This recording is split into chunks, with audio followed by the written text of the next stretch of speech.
What's going on, guys? Welcome to November's episode of Game of the Month, the show where we pick a game at random every month, and at the end of the month we talk about it. My name's Seth, and of course joining me today is Chevy. Chevy, we just did Plus Club where we talked about Hot Wheels, Ghostwire Tokyo, and Death Note, Killer Within, Hot Wheels what the fuck is it called? Why can't I remember that? Unleashed 2 Turbocharged. Where we had a really good conversation. Hopefully you guys have a chance to go watch that, and if you haven't, go check that out. There was one game that we were not huge fans of. But yeah, since then, how you doing? And are you excited to talk about Age of Wonders 4, which was our Game of the Month pick for November, and excited to find out what we will be playing in December, now that it is the last month of the year.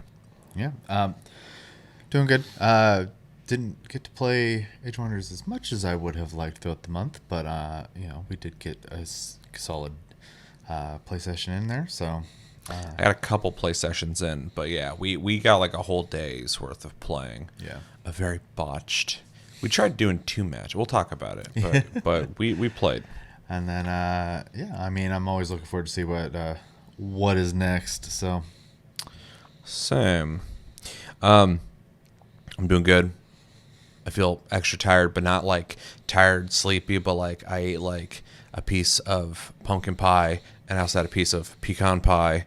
So just really going crazy here, and it's hitting me now. So I'll be fine in like 20 minutes, but the carbs are hitting me hard right now. So I'll try and get the energy up. But other than that, I am really excited to find out what we're going to play in December. I am hoping it's the finals, because Season 5 starts very soon, and that would be the most convenient thing ever. Also give you a reason to return to it, but we got a bunch of other good picks on there as well to pick from. So with that, maybe we should just get that over with and pick our Game of the Month for December. It is December. Everything's delayed right now because we did the Thanksgiving thing. Hopefully you guys had a good Thanksgiving, and if you don't celebrate that, hopefully you had a great weekend. And now we're doing this, and we're going to find out what we're playing this month. So for anybody who can't see the screen or refuses to look at the screen, you're only listening, I'll read the games that we have on the wheel, and those are Armored Core 6, Tekken 8, Core Keeper, DayZ, and Core Keeper is a community pick game of the month. Age of Empires 4, Earth Defense Force 6, which should also be an interesting one to get. The finals, Metaphor Refantasio, which would be, I think, kind of convenient because you're trying to play that. So am I, but I think you actually have ambitions of potentially knocking that out. And last but not least, also a community pick game, Pokemon Infinite Fusion, which I'm still curious about how we go about playing, but we will figure it out when we get it. I've been told by Chris it's very simple to figure out. So with that, what games are you hoping for? Or not hoping for? I mean, the easy ones, I feel like, fighting games are all easy because they don't take a huge investment to just play and get an opinion on. But I would play any of them, obviously, but I think the one I would be least wanting to play, at least this month, I do want to play it, but I think DayZ would be a more of a commitment than I have time for right now, but I would have to figure it out if it comes up. So, but anything else I think would be fine. Yeah, Age of Empires 4 would be interesting back to back with Age of Wonders. Oh, that's true. 4, because it'd be 2 strategy games, very different. One's an RTS, one's a turn-based game, but be weird to play games like that back to back. But I'd definitely be interested in that. So I kind of feel you on DayZ, and now that we've both kind of said that, it might land on it, so I guess we'll find out. I'll play it. I've played DayZ plenty, and but I don't know if in December I'm trying to get into any kind of like more hardcore survival sim type games. I am hoping for the finals, like I said. I also would like Metaphor. That would be a great reason for me to just sit down and play it more, because I'm always telling myself I don't have time to play it, and then I would have to have time to play it. Earth Defense Force I think would also be a fun one, just because we could get some people together to play it together. And Tekken 8 would be super simple. Armored Core 6 I would definitely play more of, but I don't know if I'm really in the mood to be playing a game like that. So I have a lot of games this month I got to try and get finished before we do our Game of the Year discussion. So. Right. But yeah, with that, unless you have anything else to say, Nope. let's spin the wheel. Let's find out what we're playing in December. I'm going to spin the wheel in 3, 2, 1, and go. It's going. It's spinning. It is starting to slow down. It is getting to a slow creep, and it Hilarious. is going to land on what I thought would be interesting if it did land on, which is Age of Empires 4. We finally are going to play that. So, how are we feeling about that? I mean, I'm definitely curious. I know, at least initially, it seemed like people were enjoying it. I don't know what the current state of it is, but Sure. I haven't heard anything about it in a while. yeah. But I like all of them to varying degrees. So I'm definitely curious to see the one I have not played. So Yeah, I'll be really curious to see what kind of changes they've done. Obviously, the graphics will be better. I'm hoping at the very least it plays like RTSs should. But Age of Empires 3, I think was the first one where there's actually like things to unlock for playing it, which was pretty revolutionary for an RTS at the time.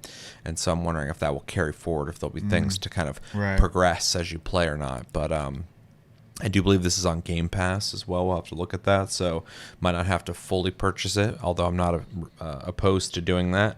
I mean, if it's cheap enough, I would just pull the trigger on it. So Yeah, and the sale's happening right now too. I think the autumn sale for Steam's that's still happening right now. Yeah. So might be worth looking at. But we'll figure that out. I am actually pretty curious. Although I think it's very funny that we had Age of Wonders 4 and now Age of Empires 4. And I said that before it happened. So yeah. Anything else you want to say on that? Nope. All right. Well, let us know in the comments what you guys think about what we landed on, and have you played it? And I guess just save that until we talk about it at the end of the month, this month. But yeah, that's our game, Age of Empires 4. All right, so let's talk about the game we did play in November, and that game was Age of Wonders 4. If you didn't get a chance to play Age of Wonders 4, it is I think they're called 4X, grid-based, turn-based strategy game, very much and I'm putting it lightly here, very much in the vein of Civilization. It is a game that is basically Civ, if you've played those games, in which you can pick a faction or create a faction based in a fantasy world. So you have elves, dwarves, rodent mole people, all sorts of interesting fantasy type races. You have fantasy worlds that you play on, and like I said, are they hexagons? It's just a grid, and yeah, you kind of build up your faction over time, taking turns. You build up your cities, do diplomacy between you and other factions, be friendly with them, insult each other, go to war, which is typically the route I always find myself going down, because as soon as I get talked to wrong too many times, I'm like, okay, well, you just don't have to be here. So I get rid of them. And yeah, the game features some things that are different than Civ. Loot, when you kill random enemies on the map, what would be bandits, or even other generals of other factions, you get their items, so shields, swords, staffs, chest plate, armor, robes, all sorts of stuff. So you can kind of build up your generals. You get more than one general as you play through. Yeah, you build cities to kind of expand your reach. Also, every general or hero, I don't remember what they're called, leader, have their own skill trees as well. So every time you play through, you can level your generals. If they die, they're gone. If they get kidnapped, or captured, you can get them back. Minus your main one respawns after a few turns. Yeah, if your main guy goes down, he comes back, which is great, because we hadn't played in a while, and coming back to it, my guy died. I was like, oh, fuck. And I looked over and it had like a 3 next to his name. I'm like, oh, he's going to come back in 3 turns. Cool. Yeah. I was like, that sucks. Yeah, what else? As you play through, there are, I think, 4 different victory types. I can't remember them all. There's expansion victory, combat victory, score victory, and Wonder, yeah.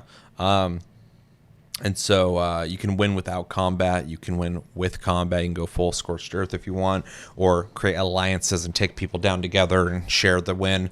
And the game has permanent unlockable things as you play. You get these little orb things, and you can buy mostly cosmetics, when you make your custom factions, or when you capture or create leaders, you can dress them in the game to kind of give them their own individual flair. And I think there's like banners and like certain items you can craft or whatever. It also has a crafting system in the game that I have not messed with a whole lot every time we've played, but you can craft items, which is really interesting. The game kind of feels, it's obviously Civ, but it also has this like turn-based RPG feeling to it that Civ doesn't have, which is really interesting. Any other features worth mentioning? It's a 2-layered world. Yeah, it has an underground and above ground area. And that comes into play a lot because you'll normally have like a faction that's just like hang out underground doing their thing and no one's even paying attention to them. Yeah, and then unlike Civ, where you can like have like a naval setup and stuff like that, it's not as complicated in this. Once you just unlock the ability to be on water, people just can be in water. So. Yeah, and there's also, I forgot what it's called, but you spend a specific currency that you accrue. I forgot what it's called. I think it starts with an E. Basically, you have a skill tree for your whole civilization, and they go down different branches for like combat and like your city building and magic. And as you play, you get access to more and more things that are permanent unlocks for that match, and they give you stuff like being able to seafare, basically building a game science system. Yeah, exactly. Build roads, have more cities, or be able to have more cities, stuff like that. And some things that are like right in this moment you get something, so you have to wait to use it, or you should wait to use it, like getting certain units per city you have available. So if you only had one, it would be a waste to use it. So it's kind of like a trump card to use in the right moment. Maybe if you're in war or something like that. So yeah, anything else? It's a strategy game. And there are vassal states as well that you can also influence. Have similar kind of experiences with to the other players, except for they only have one city. They don't expand. So yeah, their borders do, but no more cities. So. Yeah. We both played it. Let's jump into your impressions of Age of Wonders 4 in November. Yeah, so I mean, I'm a big fan of the genre. I like these type of games. I've played most of the Civ games, not all of them. That would be. There's a few there I'm missing, but I've played most of the main ones. And then I can't remember the other one. It's they have a whole series of games. They're all like something Legends, but they have one that's as well that I've played that I really enjoyed. There's like a space one we played one time. That's really good too. I think that's the Legends one.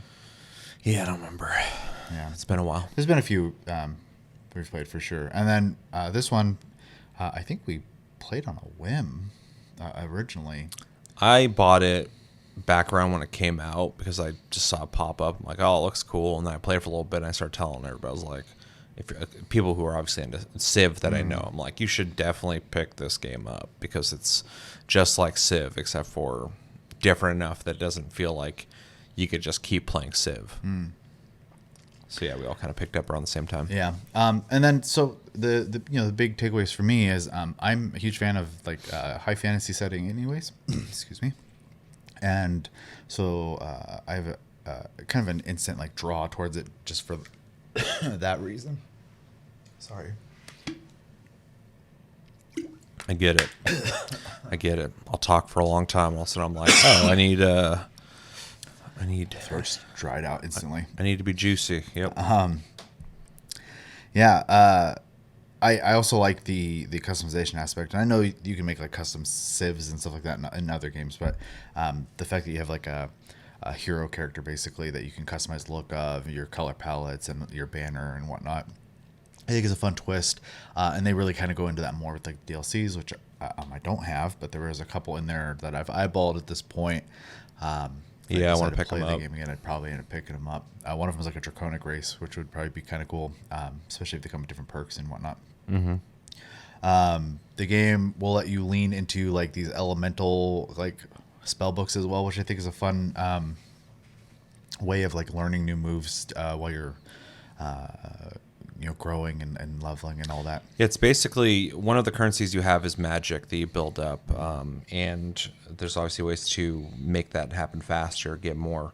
But these magic books, when you pick your faction, it starts with a certain one. Whether you make your custom faction or you pick a pre-made one, they'll start with one of the tomes, and you basically pick and research these abilities through these tomes, and it'll either be like a castable spell. Like one of them I was using was like you can create forest biomes in any biome, which I used to my advantage to kind of put a perimeter around my city for a while there, so it slowed down invaders. And then there's ones where you can like create magic units for combat, which There's is a lot of those. Yeah. which is nice to do if you have plenty of magic, because sometimes researching and building units takes time and turns, and if you can just also supplement that with summoning units as well, you can build an army pretty quickly. And then there's like heals, all sorts of stuff, buffs, things that will evolve your units, like fire swords and stuff like that. So yeah, toggleable enhancements. yeah, and so when you finish a tome, after you've researched the whole tome, you get to pick another tome. And so it's good to kind of become familiar with all these tomes and know your strategy of your build, your faction, and what tomes you should be hitting. Yeah, and they all kind of lean towards every element leans towards like a style of play. So like Earth, for example, is very much about like building and like and growth and stuff like that, versus like green is nature and like poisons and trees and like elementals and stuff like that. Blue has lightning and ice and stuff like that. So you kind of get the idea. So that's a fun system on top of the skill tree system, which you had kind of brought up, that you also go through, has its own currency. There are like multiple things that are leveling up as you're playing, and they all essentially are just access to power, and you want to try your best, like kind of like interweave them in tandem with each other, to essentially give your civilization a build, which is a fun twist as well. It also has like for me personally, like an addictive quality, like a roguelite would have, because every time you play a match, you might tinker around with your build this time this way, and that didn't work right. So the next time you play, you're like, okay, well, last time this worked really well, but this time I'm going to do this tome, or I'm going to research this, or I'm going to, on my skill tree with this leader, going to go down the crit side of the damage and not the just pure damage, or shields to make sure I take less damage, or there's some perks in there that will just be like every unit under this leader gets more XP. So a lot of room to play with builds in this. Yeah. The equipment system is fun. Yeah, I really like it. Then being able to eventually, as you get more cities, which there's a cap on as well, which is something I forgot about until we played. Yeah, I had one over the limit for a while, and I was wondering why my funds were going away. I'm like, why the fuck am I broke? And why are people starving and shit? And I looked over, and there was like a red 5 over the 4, and I was like, oh, yeah. I got to buy access to the 5th one. Yeah, and so like 5. If I remember right, instead of you could just, as long as you had resources, you could just keep building cities. Yeah. In this, they kind of want to limit that so that you don't just focus on just building up power so much quicker than like other unit or factions and stuff like that. It feels like. Yeah, it feels like there's a heavier emphasis on they want you to explore the map. Obviously, Civ has that as well, because there's things to find on the map, and obviously you need to scout to know how you're going to expand your civilization. But in this, like, there's a lot of things to find on the map, a lot of things to loot. You want to kill enemies so you can find equipment for your dude, and like, I forgot what they're called, but basically the wonders. Finding those helps you a lot. Yeah, there's just a lot more to do than just like build as many cities as you can, which is kind of an interesting difference between the two. Because in Civ, I'm just like boom, boom, boom, boom, but just like trying to get bigger and bigger and bigger. So that being said, though, you can build out as many outposts as you want, I believe, and those also get your property borders. They just don't have governments. They're just places you can hold up and defend yourself, essentially. Yeah, I don't think you can create things there. No, but it does give you ownership of land. Yeah. So, which, as we learned in one match, gives you crazy defense buffs just having that. So, Yeah. Combat is as you'd expect from a 4X game, though this game does have a flanking system, which is a fun twist. So if you have units next to each other, I think up to 3 units in total be included in that. They will all just join in combat. That includes both sides. So you do need to think about that. And this game has an auto combat system, but it also has a more like hands-on manual combat mode as well that I don't use a whole lot. This month I didn't use it really at all, but in the past I'd played games. I'm too and lazy. It just takes too long. It makes the game go longer. Obviously, there's like big benefits to actually being there and involving yourself in how the combat goes. But when you're playing a game with friends, that would take so long Yeah. to do. And so we just did auto combat to kind of streamline the experience. But if you're playing solo and you just want to really be hands-on with combat and every single turn, more power to you. For sure. Yeah, that'd be, you're living in that game at that point. So. Yeah. But it is cool. It is cool that you can be more hands-on with the combat and not just rely on dice rolls, basically. Yeah, so like the vassal system, or city state, if you want to use Civ terms, you have this orb you can get. I can't remember what it's called, and you can give it to one of these factions. It basically speeds up your relationship. Is it Whispering Orb? I think so, yeah. And there are ways to get more of them, but you start with one, and that allows you to start basically getting into good terms with one of these, and they could do things like sell you units, come to your aid in conflict. In fact, one of the long fights that we were in, every once in a while, I'd get these little notifications that the vassal that I had was destroying things on the enemy's property, so slowing down the growth of one of their cities, which was nice. And it's a fun little twist to it. Also being able to just buy like units from them, especially if they're a different type of faction than you. Unfortunately, the game we played, they were similar to me, so I was just buying units that I could make anyways. It was just faster to buy them, obviously, after a while.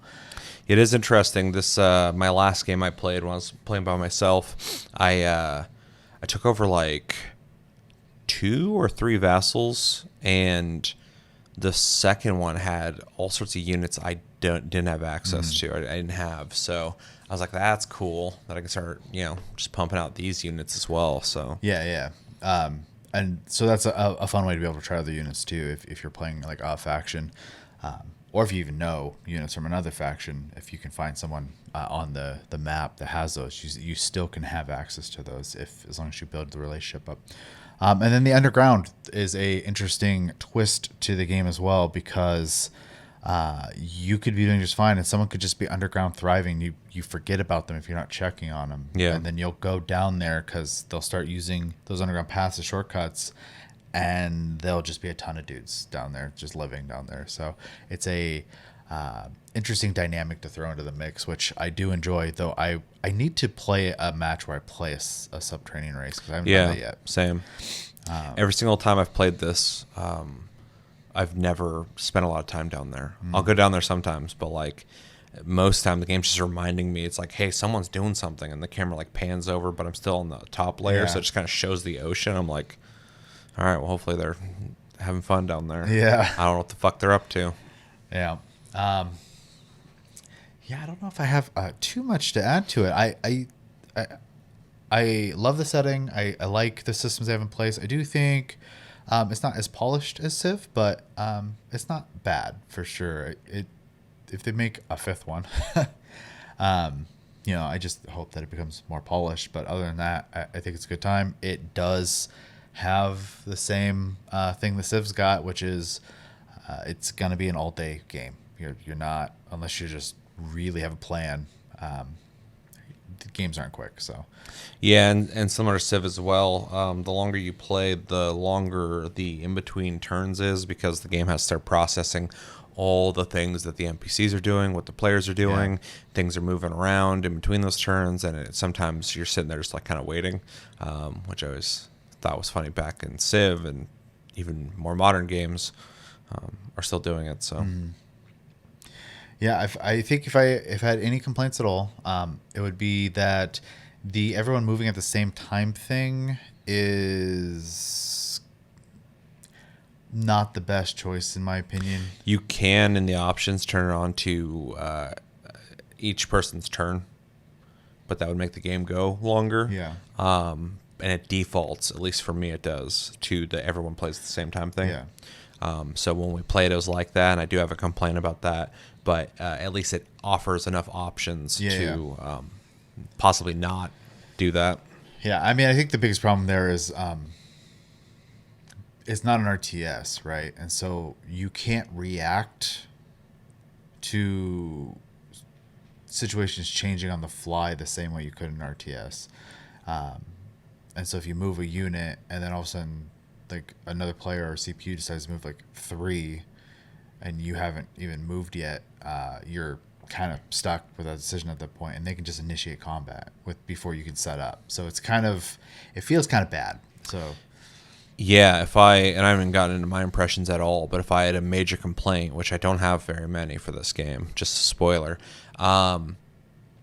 that match that we were playing against the NPCs, me, you, and Josh, was going pretty decently, but there was a certain faction that had gotten ahead of a lot of people. He had taken over a lot of land, built up a lot of stuff, and then we ended up going to war with him, and in most skirmishes it wasn't an issue, but when we tried to siege one of his cities, which is already a hard task, but there was a couple moments, but one that really sticks out that I can make excuse for all day, but it felt really fucking cheap. And it was we're moving our units together so that we're close, so we could use each other's flanking to get more out of that. And there's a moment where we're moving, our characters, the turn had just started. I moved like 2 of my units. You hadn't even been able to move your units yet. So I'm moving 2 to just position them. Yeah. And his team was like barely in sight. He was like kind of like faded out because they were like out of my POV. And then all of a sudden it paused everybody after I moved like 2 or 3 of my units. And all of his units came flying in, like 5 of them, and just surrounded those units and then just killed them. And I was just like, so when it's convenient for you to pause the game and just kill off my units, you can do that? yeah. But nobody else is doing that. And so it kind of fucked our fight. And it didn't feel good. And I don't know how you program to remedy that in the system that they're doing. So I get the challenge of that is difficult, but it felt really bad, and I'm very okay with losing in things. I'm very okay with it, but it's got to feel fair, and that felt really shitty. So really cheap. But I think it's like one of my only major complaints of this whole game. So Yeah, it only really happened one time. to that extent, there's a couple times where things were moving around. I was like, this needs to have like some order to the chaos, because sometimes like I feel like I can freely move stuff, but then other times I'm like paused while all this shit's happening. Like it's like pausing me, but things are happening, and I'm like, how can I strategically prepare for what's happening when I can't even rely on the system being the same every time. Right. But I'm like a really competitive dude, so like I take that shit. I get a little heated with that kind of stuff because I'm just like, I can't even be competitive if you just make up the rules as we go. So, Yeah, I think probably just pure turn-based would be the only way to really remedy that. I think so, yeah. It would just take much longer, but it would be like the most fair way to do it. But other than that, I really enjoyed the game. This is not the first time we've played it, obviously. This is a revisit. I already owned it, so I'm sure that gives a little bit of my opinion. So Yeah. I had fun coming back. I bought this game. I really liked it when I first played it. I haven't played it in a while, but this is a game that I've had installed ever since I first bought it. Haven't installed it because I'm always looking at it going like, that'd be a fun game to play, but that's a game that's going to take like 10 hours to start a match. Not to finish it, but start it.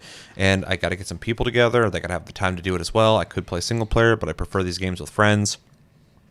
And so, being forced to play this month, I was like, man, am I ready to hop back into like a Civ style game? Am I gonna remember how to do everything? And everything comes back really quick. And luckily, modern Civ and this game have very idiot proof notification systems that really walk you through the game if you need to. If you want to really get down to the strategy and really what you need to be doing, that needs to be on your part. You need to be paying attention. You need to be reading things. But it will tell you when a unit hasn't moved. It'll tell you when the city is ready to start researching more stuff. Yeah. Like, you're never going to be like, I don't know what to do. The game will literally show you. So it was really easy to get back into it. Plus, I played so much Civ in the past too that like it was like riding a bike. But my main point I was getting to is I had this hesitation of like, man, I'm gonna have to learn all this shit again. I'm gonna have to like get good again, blah blah blah. And I started playing it, and I was like fucking hooked. I was just like, every turn I was like, what's gonna happen next? What's gonna happen next? Oh shit, I got this. Oh cool, I got a fire sword. Oh, that's a level 3 shield. Oh, I got a mount for this dude. Now I can move further. Oh, this one flies, so I can go across oceans quickly. I don't have to actually get in a boat. Oh, this general's talking shit. I'm gonna go kill them and have this crazy war.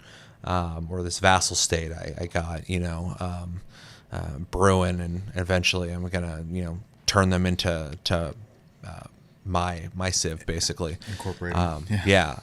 There's just a lot with these kind of games that I really love. Once I start playing them, I'm just like ready to play them until like everybody's going to bed, and we're like, we should probably stop here. And so, me needing time to play these games is valid, because every time I play it for a long time. I woke up this morning way earlier than I wanted to. That's probably another reason I'm tired. And I started playing. So I was like, I got to talk about this tonight, so I should play it some more. So I played it for like 4 hours before work, just playing a single player match, and I was having a blast. I need to hop back into that save and keep playing. So yeah, I really like the art style. I really like the graphics. I think it's a really good looking, clean game. It's got a really good soundtrack.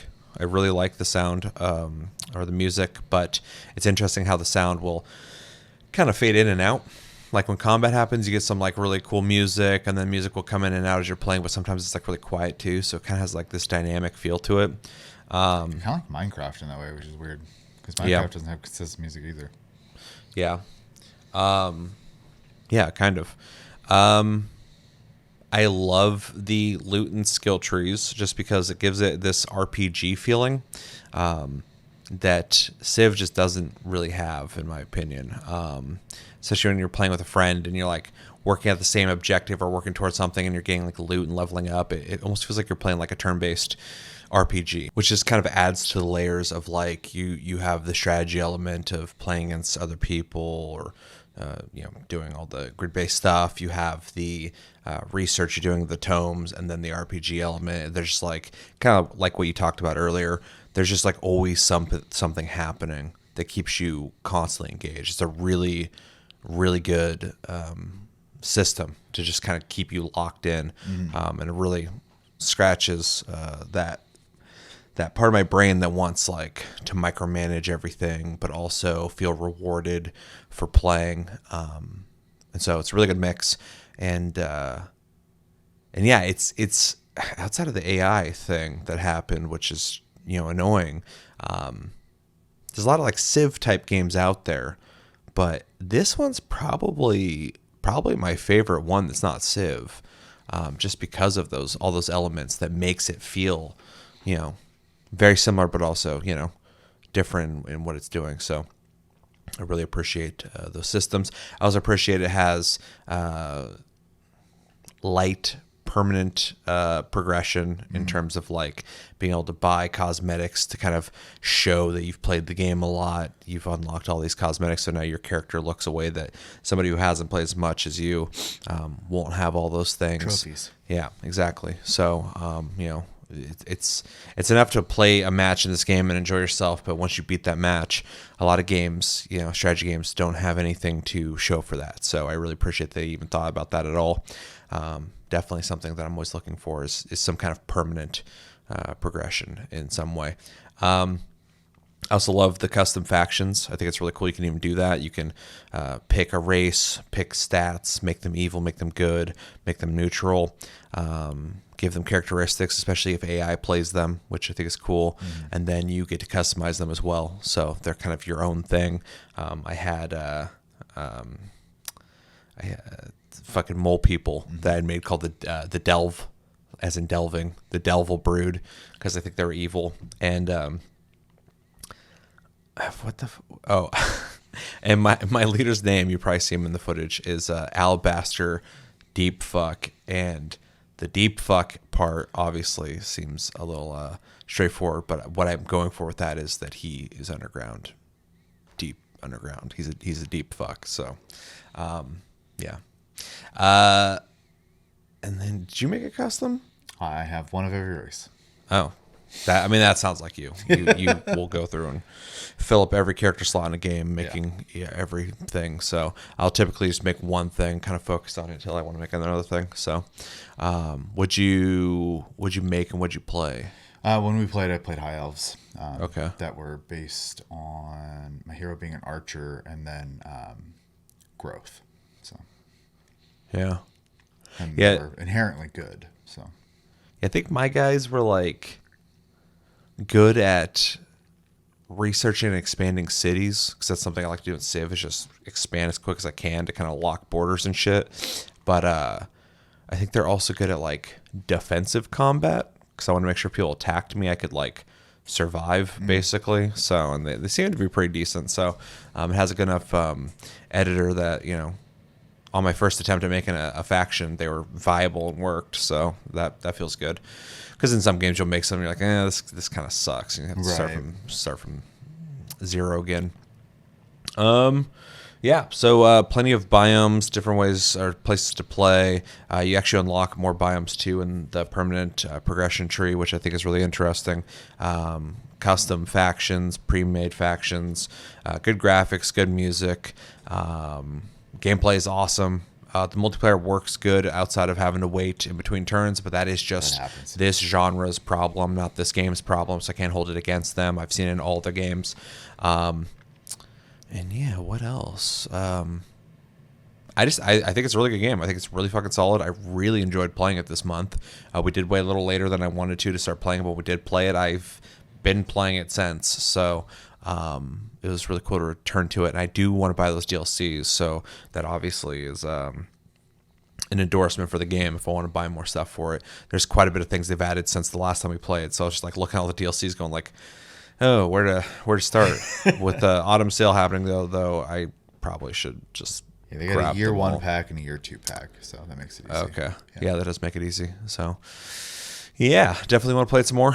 Also maybe want to play other 4X games, but probably stick with this one for a while. There's a new Civ coming out finally, so there is, and I can't wait for that. This will fill the void between now and then, so I definitely want to play that. But yeah, overall had a really good time outside of the weird thing that happened with the AI a couple times, and like I said, I already understand why it probably happened, but it felt really shitty. Didn't feel fair. So that is something I'd like to see maybe improved, but I don't know where to begin on how I would go about that, because I don't make games. So, right. But other than that, I think everything else is great. I really like this game a lot. So yeah.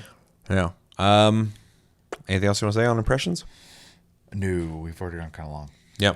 Let's jump into recommendations. Obviously, if you like Civ games at all, if you like Civilization, you haven't played this for some reason, I would highly recommend it. I think it's one of the best Civ type games out there. That's not Civ. If you like strategy games, I'd recommend it. If you like turn-based games, I'd recommend it. If you like turn-based RPGs, I'd recommend it. Maybe you're not really into Civ, but you like XCOM or something. You might be able to like this, because the combat is kind of like similar in that you move your guys around, you decide who you fight, you can be hands-on with the combat, and there's loot. So maybe for somebody who's looking for like a turn-based RPG, it's not just a strategy game. This is both. So I would recommend it to you. If you like fantasy and you're okay with turn-based stuff, it's a very fantasy-heavy game that really sells the fantasy with the music and the visuals and stuff. So I'd recommend it to you.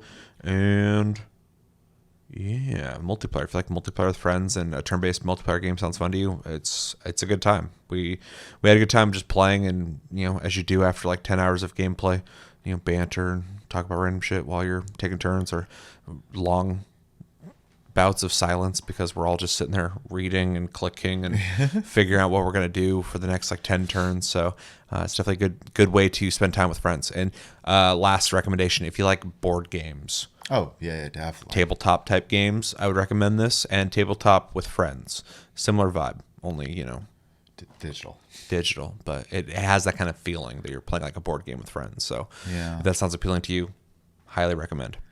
Yeah, I think the only thing I would add would be, games that feature heroes that you can change your equipment and stuff on, because you not only have your main one, but you can hire generals, and the more allies you have, the more races become available for generals, and they also serve as governors for your cities. So if that sounds interesting, it has it. So Yeah.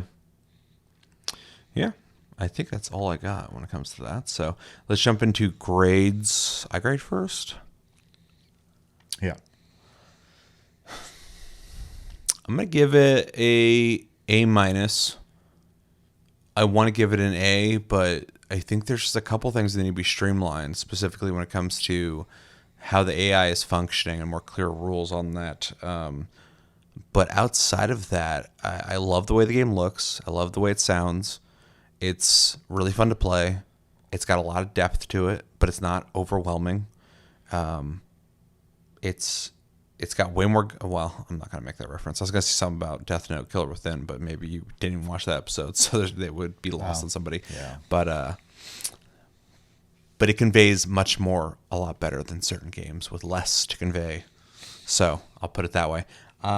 Yeah, super solid game. I really like it a lot, and I think it's one of the best Civ style games out there. So A minus.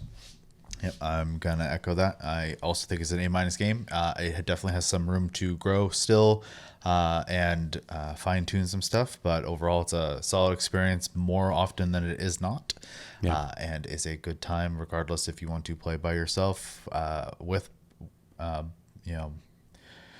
bots or multiplayer, whether that is competitively or cooperatively. It has every flavor you want when it comes to the gameplay type. So Yeah, we didn't really touch on that, but it has like diplomacy systems, so you can become allies or just have loose connections with people, or you can just turn on teams and just play your team versus other teams. So it's got a lot of options. You also change like game speed, which when I'm playing my single player game right now, I turned it at fast just because I wanted to kind of get through and learn a lot of stuff. And so it's just nice to have all those options. But it's typical of the genre. So yeah, for sure. But yeah. So A minus. We both really like it. It definitely has room to improve, though. I think that's really important that we're praising it highly. But there are some things that when they make Age of Wonders 5, which I assume they will, they got room to grow and make a better game than it already is, which is going to be a pretty hard task. But I think they can do it. So And just as a want more visual customization stuff for your heroes and your armies, it'd be cool to be able to like really get in there and make them look however you want. So yeah, I agree. I was looking through all the things you can unlock, and there's quite a bit of stuff. If you really played that game, you'd unlock a lot of stuff. Presets though for the character, like the actual like person's appearance and stuff. Yeah. So.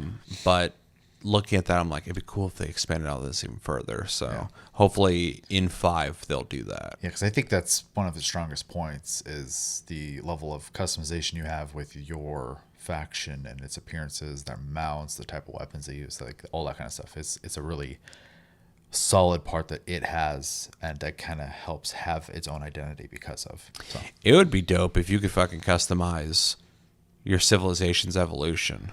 That would be way too much. I would never expect them to do that, but it'd be cool if like I wanted some kind of like dark gothic aesthetic. They have like a yeah, that makes sense. So like when my place starts as a small castle, looks one way, and all the things I build out from there look one way, but as it grows, it turns into what I want to maybe go in there and change colors on certain things.